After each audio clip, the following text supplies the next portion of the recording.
عَمَّ يَتَسَاءَلُونَ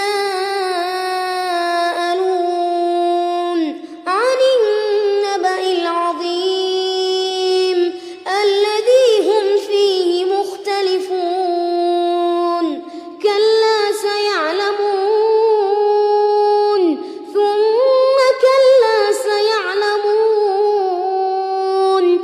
أَلَمْ نَجْعَلِ الْأَرْضَ مِهَادًا وَالْجِبَالَ أَوْتَادًا وَخَلَقْنَاكُمْ أَزْوَاجًا وَجَعَلْنَا نَوْمَكُمْ سُبَاتًا وَجَعَلْنَا اللَّيْلَ لِبَاسًا وَجَعَلْنَا النَّهَارَ مَعَاشًا وَبَنَيْنَا فَوْقَكُمْ سَبْعًا شِدَادًا وَجَعَلْنَا سِرَاجًا وَهَّاجًا وَأَنزَلْنَا مِنَ الْمُعْصِرَاتِ مَاءً ثَجَّاجًا لِنُخْرِجَ بِهِ حَبًّا وَنَبَاتًا وَجَنَّاتٍ أَلْفَافًا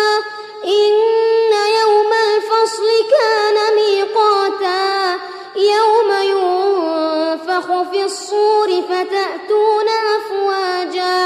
وَفُتِحَتِ السَّمَاءُ فَكَانَتْ أَبْوَابًا وَسُيِّرَتِ الْجِبَالُ فَكَانَتْ سَرَابًا إِنَّ جَهَنَّمَ كَانَتْ مِرْصَادًا لِلطَّاغِينَ مَآبًا لَابِثِينَ فِيهَا أَحْقَابًا لَا يَذُوقُونَ فِيهَا بَرْدًا وَلَا شَرَابًا إِلَّا حَمِيمًا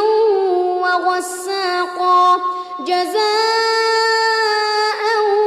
وِفَاقًا إِنَّهُمْ كَانُوا لَا يَرْجُونَ حِسَابًا وَكَذَّبُوا بِآيَاتِنَا كِذَّابًا وَكُلَّ شَيْءٍ أَحْصَيْنَاهُ كِتَابًا فَذُوقُوا فَلَن نَّزِيدَكُمْ إِلَّا عَذَابًا إِنَّ لِلْمُتَّقِينَ مَفَازًا حَدَائِقَ وَأَعْنَابًا وَكَوَاعِبَ أَتْرَابًا وَكَأْسًا دِهَاقًا لَا يَسْمَعُونَ فِيهَا لَغْوًا وَلَا كِذَّابًا جَزَاءً مِّن رَّبِّكَ عَطَاءً حِسَابًا رَّبِّ السَّمَاوَاتِ وَالْأَرْضِ وَمَا بَيْنَهُمَا الرَّحْمَٰنُ لَا يَمْلِكُونَ مِنْهُ خِطَابًا يَوْمَ يَقُومُ الرُّوحُ وَالْمَلَائِكَةُ صَفًّا لَا يَتَكَلَّمُونَ إِلَّا مَنْ أَذِنَ لَهُ الرَّحْمَٰنُ وَقَالَ صَوَابًا ذَلِكَ الْيَوْمُ الْحَقُّ فَمَن شَاءَ اتَّخَذَ إِلَىٰ رَبِّهِ مَآبًا إِنَّا أَنذَرْنَاكُمْ عَذَابًا قَرِيبًا يَوْمَ يَنظُرُ الْمَرْءُ مَا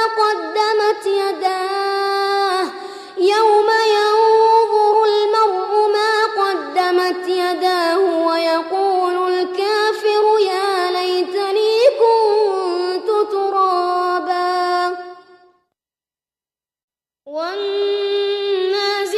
غَرْقًا وَالنَّاشِطَاتِ نَشْطًا وَالسَّابِحَاتِ سَبْحًا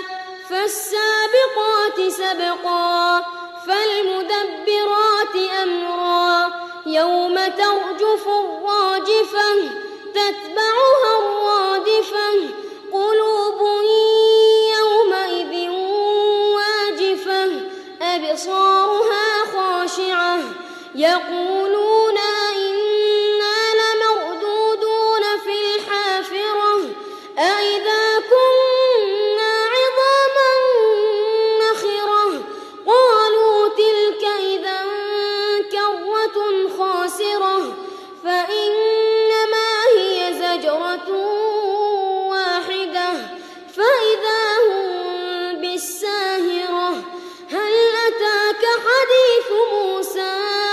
إذ ناداه ربه بالواد المقدس طوى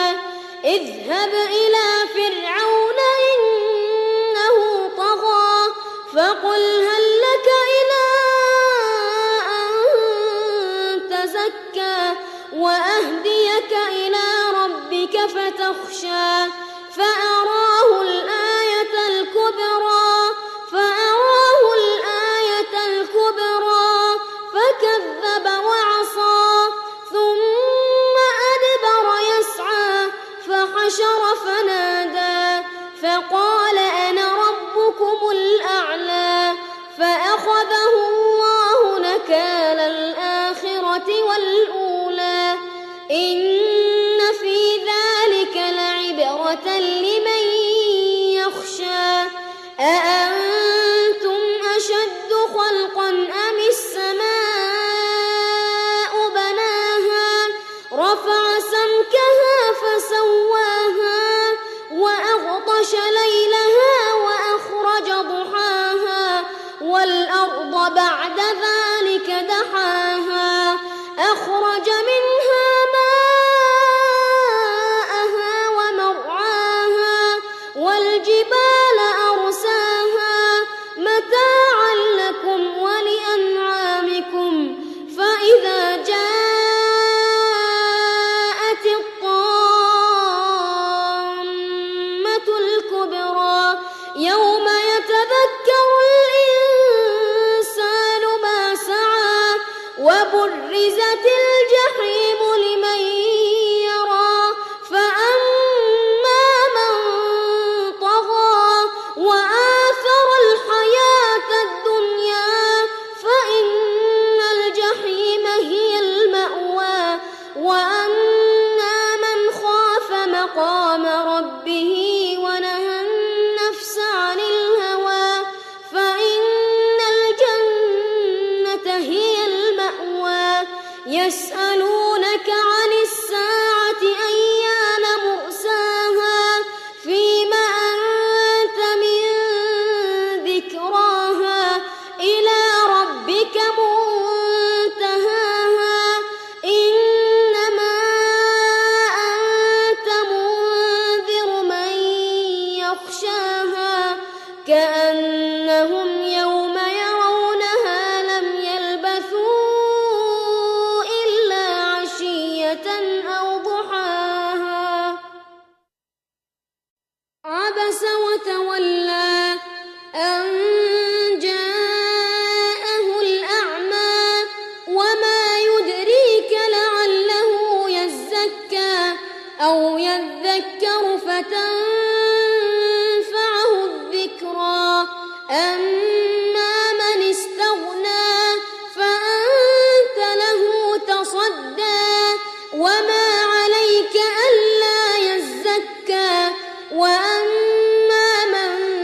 جاءك يسعى وهو يخشى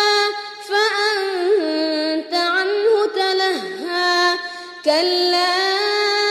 إنها تذكرة فمن شاء ذكره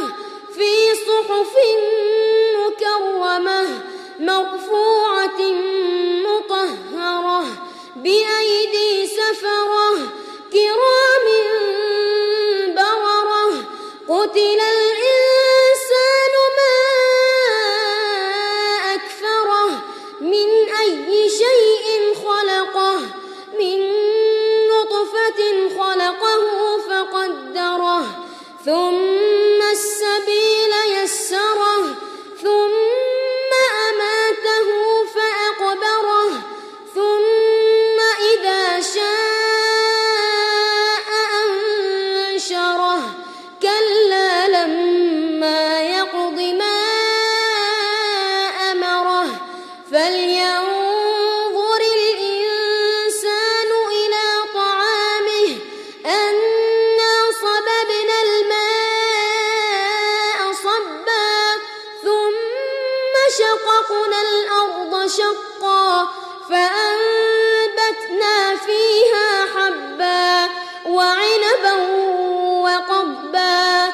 وزيتونا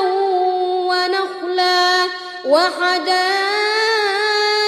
غلبا وفاكهة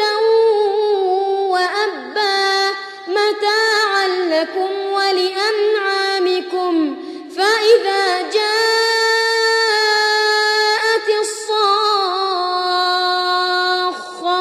يوم يفر المرء من أخيه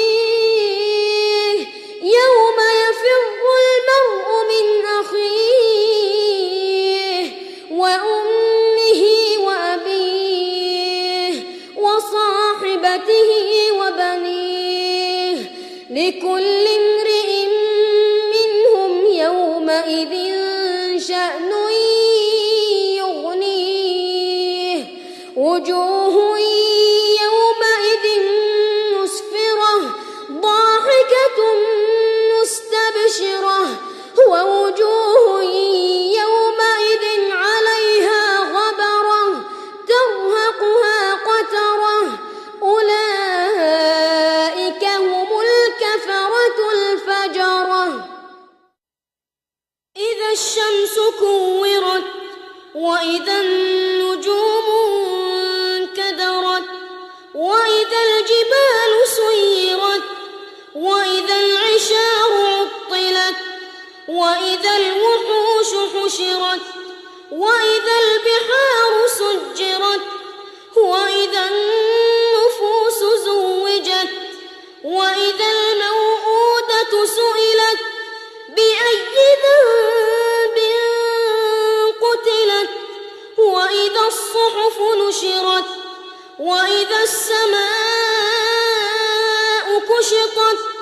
وإذا الجحيم سعرت وإذا الجنة أزلفت علمت نفس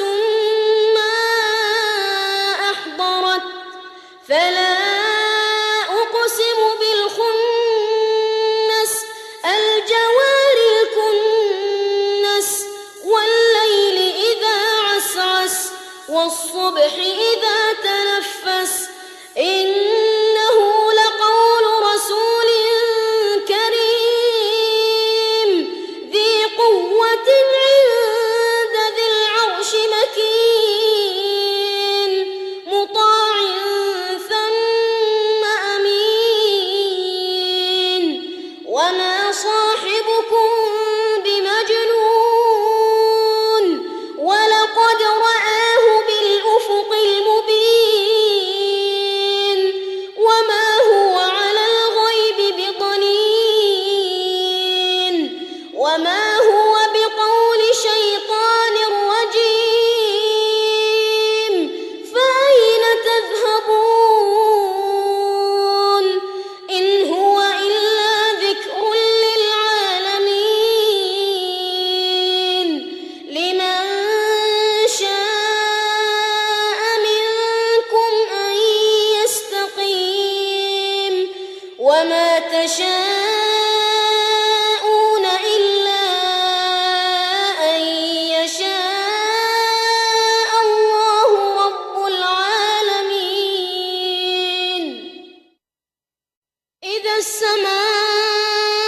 السماء انفطرت وإذا الكواكب انتثرت وإذا البحار فجرت وإذا القبور بعثرت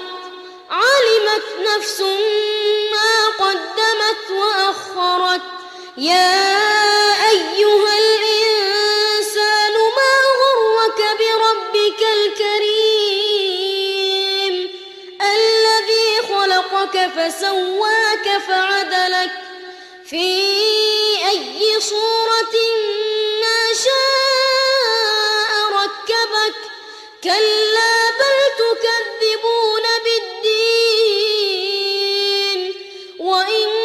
عليكم لحافظين كراما كاتبين يعلمون ما تفعلون إن الأبرار لفي نعيم وإن الفجار لفي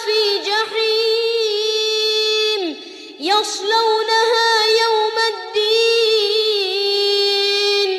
وما هم عنها بغائبين وما أدراك ما يوم الدين ثم ما أدراك ما يوم الدين يوم لا تملك نفس لنفس شيئا والأمر يومئذ لله. ويل للمطففين الذين إذا اكتالوا على الناس يستوفون وإذا كالوهم أو وزنوهم يخسرون ألا يظن أولئك أنهم مبعوثون ليوم عظيم يوم يقوم الناس لرب العالمين كلا إن كتاب الفجار لفي سجين وما أدراك ما سجين كتاب مرقوم ويل يومئذ للمكذبين الذين يكذبون بيوم الدين وما يكذب به إلا كل معتد أثيم إذا تتلى عليه آياتنا قال أساطير الأولين كلا بل ران على قلوبهم ما كانوا يكسبون كلا إنهم عن ربهم يومئذ لمحجوبون ثم إنهم لصال الجحيم ثم يقال هذا الذي كنتم به تكذبون كلا إن كتاب الأبرار لفي عليين وما أدراك ما عليون كتاب مرقوم يشهده المقربون إن الأبرار لفي نعيم على الأرائك ينظرون تعرف في وجوههم نضرة النعيم يسقون من رحيق مختوم ختامه مسك وفي ذلك فليتنافس المتنافسون ومزاجه من تسنيم عينا يشرب بها المقربون إن الذين أجرموا كانوا من الذين آمنوا يضحكون وإذا مروا بهم يتغامزون وإذا انقلبوا إلى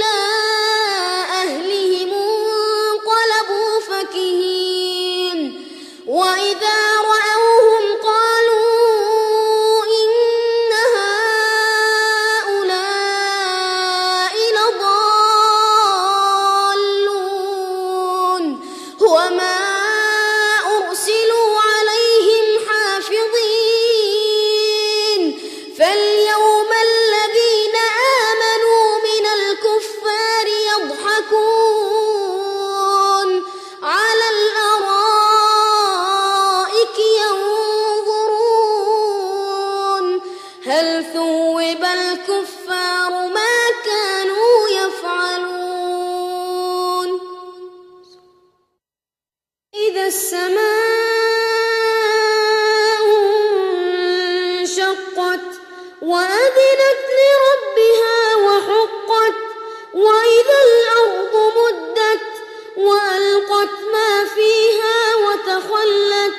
وأذنت لربها وحقت يا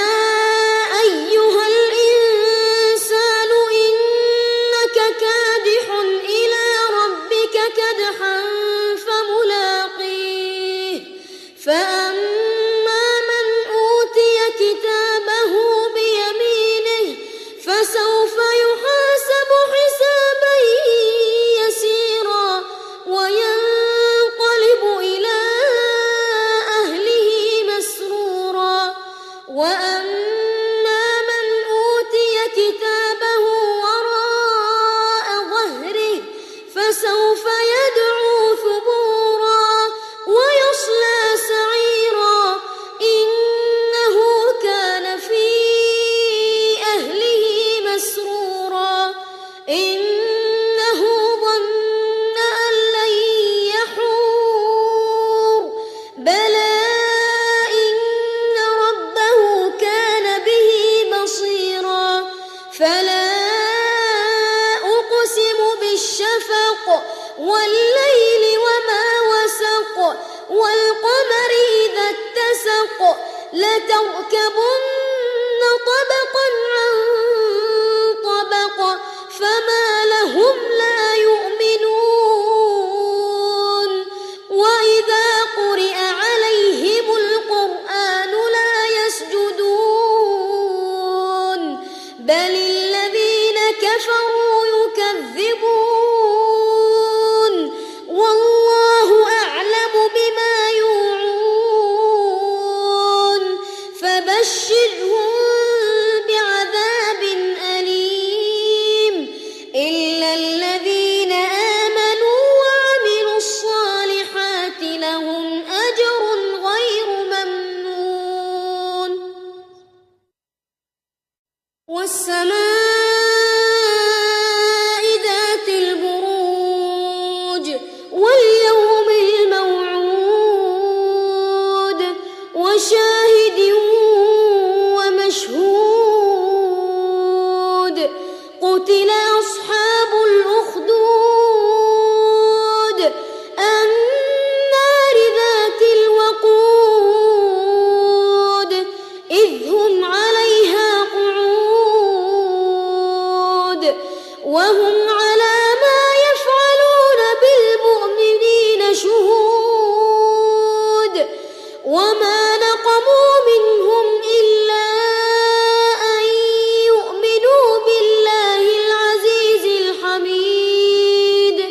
الذي له ملك السماوات والأرض والله على كل شيء شهيد إن الذين فتنوا المؤمنين والمؤمنات ثم لم يتوبوا فلهم عذاب جهنم ولهم عذاب الحريق إن الذين آمنوا وعملوا الصالحات لهم جنات تجري من تحتها الأنهار ذلك الفوز الكبير إن بطش ربك لشديد إنه هو يبدئ ويعيد وهو الغفور الودود ذو العرش المجيد فعال لما يريد هل أتاك حديث الجنود فرعون وثمود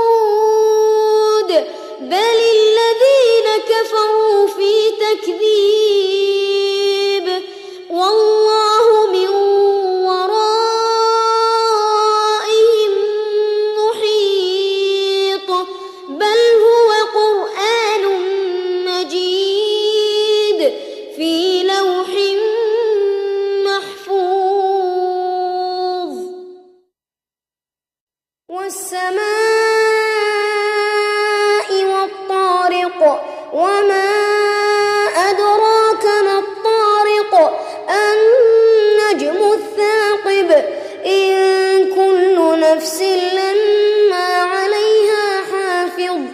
فلينظر الإنسان مما خلق خلق من ماء دافق يخرج من بين الصلب والترائب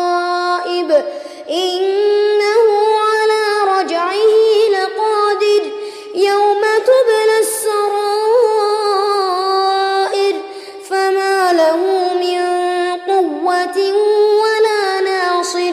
والسماء ذات الرجع والأرض ذات الصدع إنه لقول فصل وما هو بالهزل إنهم يكيدون كيدا وأكيد كيدا فمهل الكافرين أمهلهم رويدا سبح اسم ربك الأعلى الذي خلق فسوى والذي قدر فهدى والذي أخرج المرعى فجعله غثاء أحوى سنقرئك فلا تنسى إلا ما شاء الله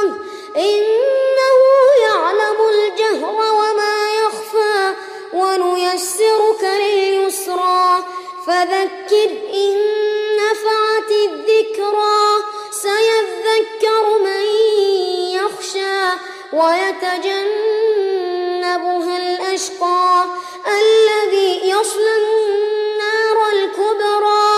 ثم لا يموت فيها ولا يحيا قد أفلح من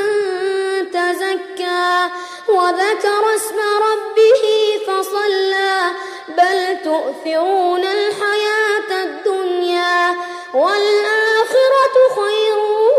وأبقى إن هذا لفي الصحف الأولى صحف إبراهيم وموسى هل أتاك حديث الغاشية وجوه يومئذ خاشعة عاملة ناصبة تصلى نارا حامية تسقى من عين آنية ليس لهم طعام إلا من ضريع لا يسمن ولا يغني من جوع وجوه يومئذ ناعمة لسعيها راضية في جنة عالية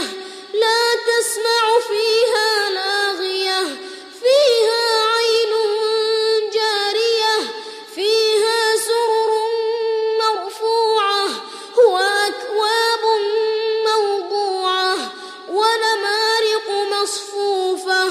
وزرابي مبثوثة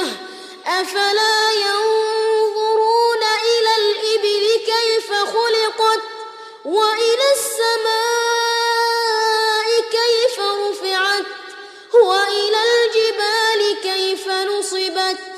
وإلى الأرض كيف سطحت فذكر إنما أنت مذكر لست عليهم بمسيطر إلا من تولى وكفر فيعذبه الله العذاب الأكبر إن إلينا إيابهم ثم إن علينا حسابهم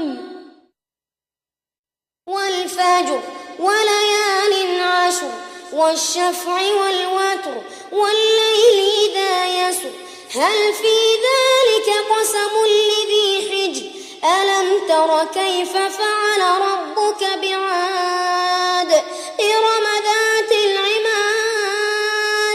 التي لم يخلق مثلها في البلاد وثمود الذين جابوا الصخر بالواد وفرعون ذي الأوتاد الذين طغوا في البلاد فأكثروا فيها الفساد فصب عليهم ربك سوط عذاب إن ربك لبالمرصاد فأما الإنسان إذا ما ابتلاه ربه فأكرمه ونعمه فيقول ربي أكرمن وأما إذا ما ابتلاه فقدر عليه رزقه فيقول ربي أهانن كلا بل لا تكرمون اليتيم ولا تحاضون على طعام المسكين وتأكلون التراث أكلا لما وتحبون المال حبا جما كلا إذا دكت الأرض دكا دكا وجاء ربك والملك صفا صفا وجيء يومئذ بجهنم يومئذ يتذكر الإنسان وأنى له الذكرى يقول يا ليتني قدمت لحياتي فيومئذ لا يعذب عذابه أحد ولا يوثق وثاقه أحد يا أيتها النفس المطمئنة ارجعي إلى ربك راضية مرضية فادخلي في عبادي وادخلي جنتي لا أقسم بهذا البلد وأنت حل بهذا البلد ووالد وما ولد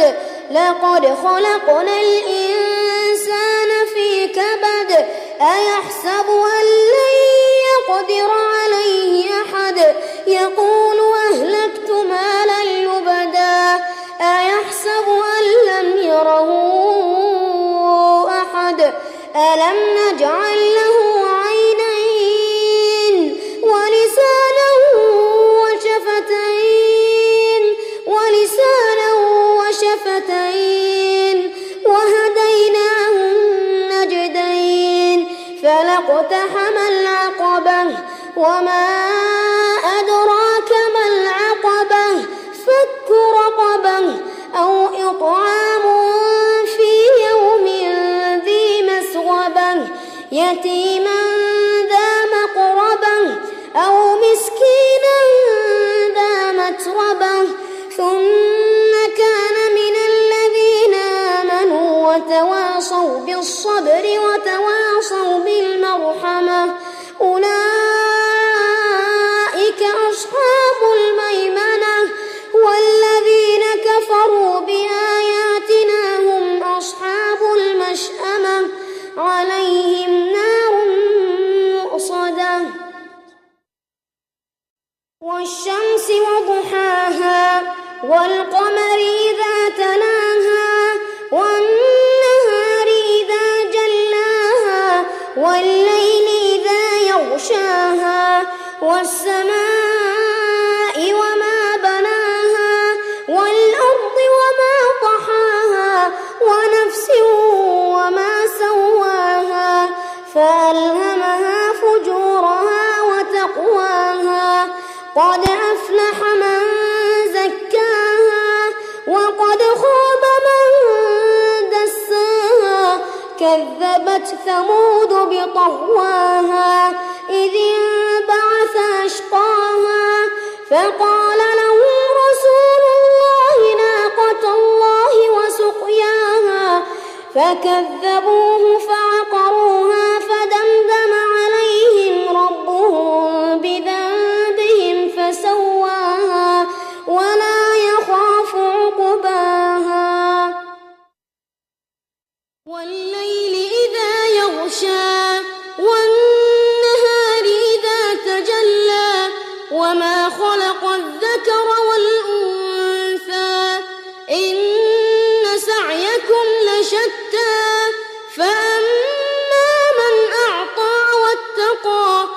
وصدق بالحسنى فسنيسره لليسرى وأما من بخل واستغنى وكذب بالحسنى فسنيسره للعسرى وما يغني عنه ماله إذا تردى إن علينا للهدى وإن لنا للآخرة والأولى فأنذرتكم نارا تلظى لا يصلاها إلا الأشقى الذي كذب وتولى وسيجنبها الأتقى الذي يؤتي ماله يتزكى وما لأحد عنده من نعمة تجزى إلا ابتغاء وجه ربه الأعلى ولسوف يرضى والضحى والليل إذا سجى ما ودعك ربك وما قلى وللآخرة خير لك من الأولى ولسوف يعطيك ربك فترضى ألم يجدك يتيما فآوى ووجدك ضالا فهدى ووجدك عائلا فأغنى فأما اليتيم فلا تقهر وأما السائل فلا تنهر وأما بنعمة ربك فحدث ألم نشرح لك صدرك ووضعنا عنك وزرك الذي أنقض ظهرك ورفعنا لك ذكرك فإن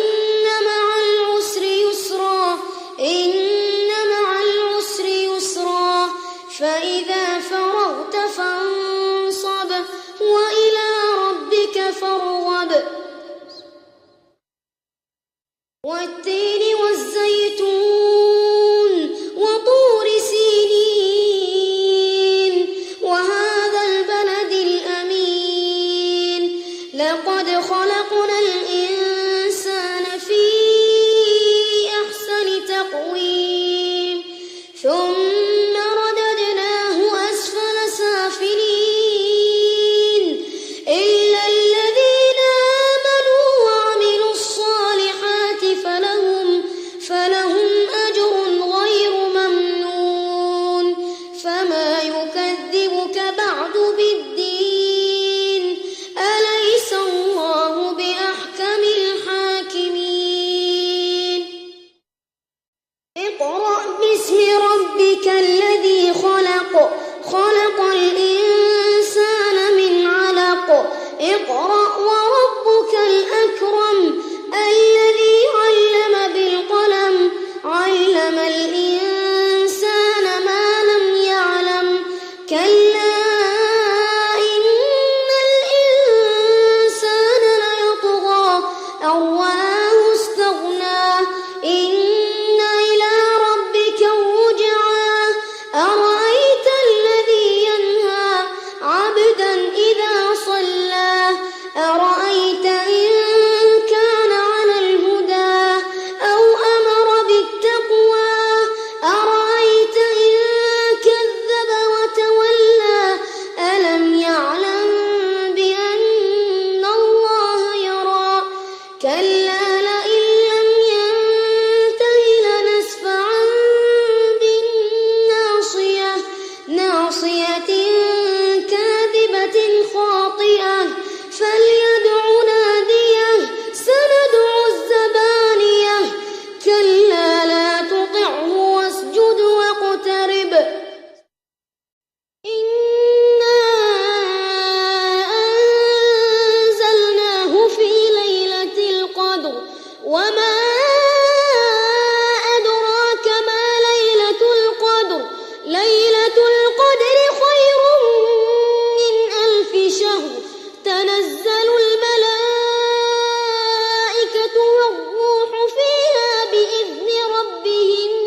والمشركين منفكين حتى تأتيهم البينة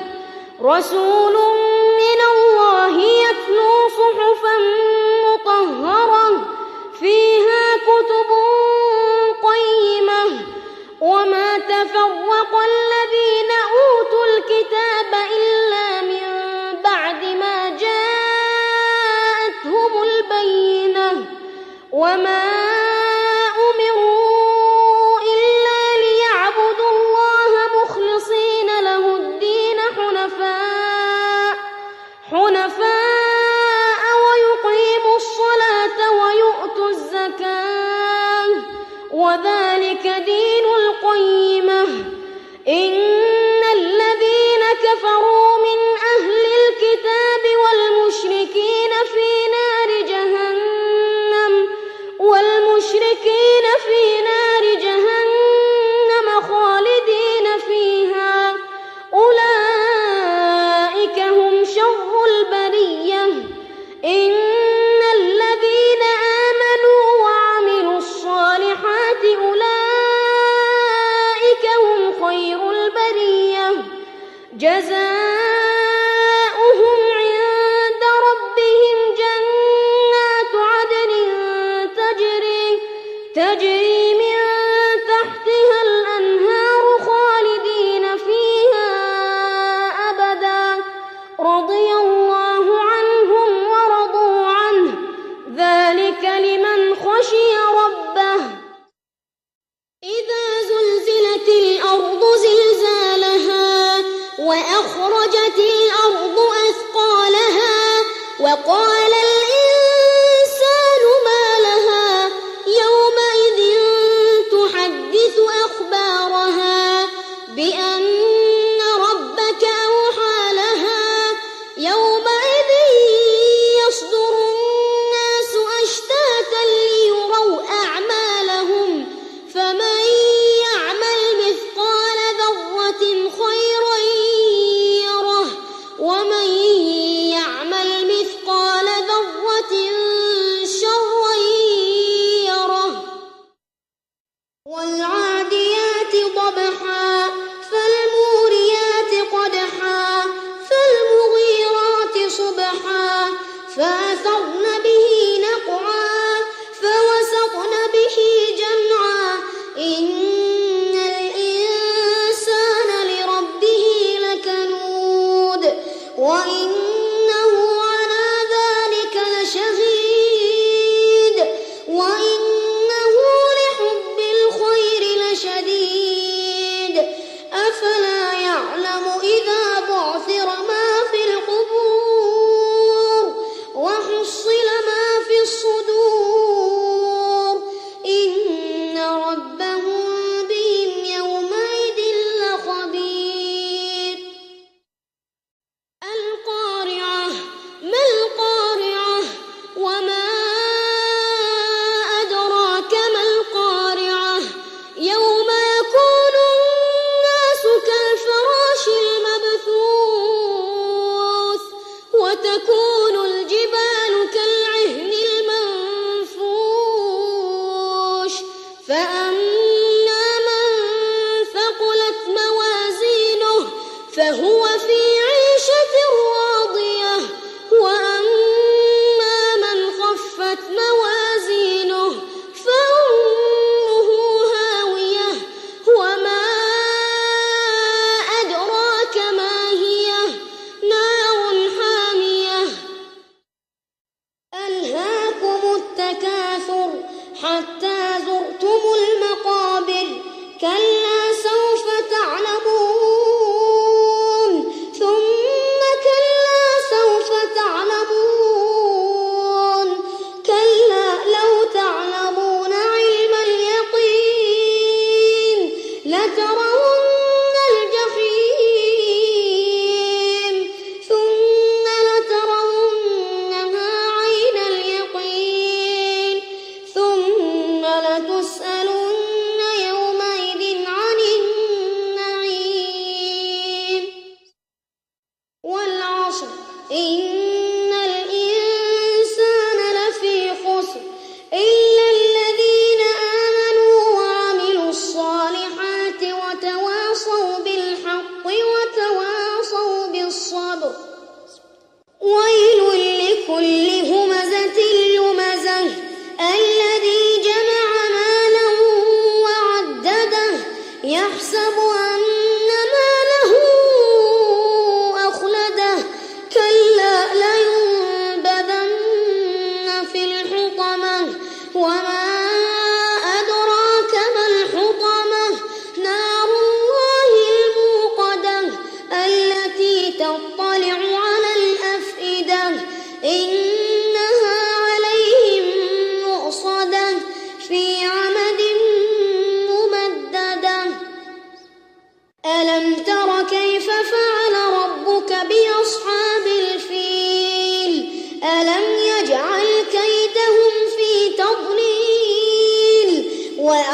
فسبح بحمد ربك واستغفره إنه كان توابا.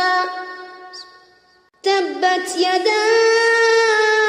أبي لهب وتب ما أغنى عنه ماله وما كسب